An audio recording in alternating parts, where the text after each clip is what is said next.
पंकज शर्मा जी, तो ये इतना तो तय है कि ये पिछली सरकार ओली की जो थी वो सनातन से पथभ्रष्ट हो गई थी और भारत विरोध की बात तो ओली स्वीकार कर ही चुके हैं। तो अब जो अगली सरकार होगी, अब जो अगला प्रधानमंत्री होगा, वो जैसे भी चुना जाए वो भारत विरोधी नहीं होगा और राष्ट्र को वापस सनातन की राह पर लाएगा। इतना तो तय हो चुका है।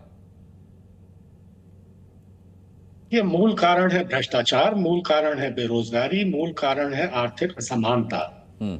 ये अपने निकम्मेपन और नाकारापन को किसी और पर डाल देना कि चूंकि मैं सनातन पर चल रहा था, चूंकि मैंने राम मंदिर के आंदोलन के बारे में कुछ ऐसी बातें कही जो फेवरेबल नहीं थी, इसलिए मुझे जाना पड़ा, ये बेकार की बात है। हम्म। भारत किसी भी दूसरे देश के आंतरिक मामलों में कभी दखल नहीं देता है हम्म।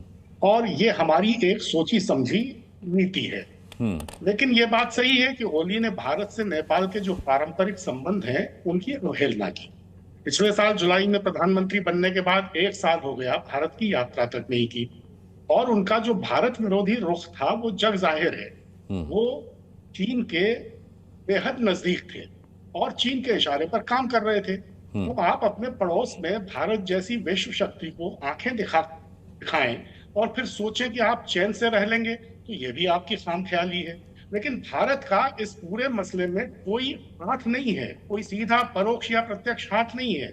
आप देखिए, भ्रष्टाचार जिस तरह का था सब जानते हैं।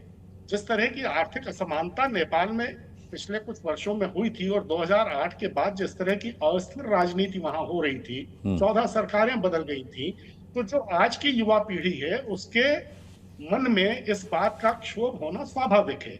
और ये कोई एक दिन में उत्साह फूट कर सामने नहीं आया। परत दर परत, परत दर परत ये जमता रहा और उसी का नतीजा नेपाल आज भुगत रहा है। दुनिया के किसी भी देश में जब भी भ्रष्टाचार चरम पर होता है, जब भी बेरोजगारी चरम पर होती है, जब भी आर्थिक असमानता समाज में चरम पर होती है, जब भी इस तरह की सरकारें आती हैं जो अपनी मनमानी चलाती हैं और जनता की अनसुनी करती हैं, तो अंततः उन देशों को यही नतीजे भुगतने पड़ते हैं। ये होता रहा है, इतिहास में होता रहा है और आगे भी जहां जहां जिस देश की सरकारों ने इस तरह की कोताही की, वहां वहां ये दृश्य देखने को मिल सकते हैं। तो ये नेपाल की असली मुसीबत है। उसको ये सनातन के चोगे में डालना, राम मंदिर से जोड़ना कि उसका समर्थन किया या नहीं किया, ये बेकार की बातें हैं। जी। ये आड़ लेना है, ये असली मुद्दों से ध्यान हटाना है।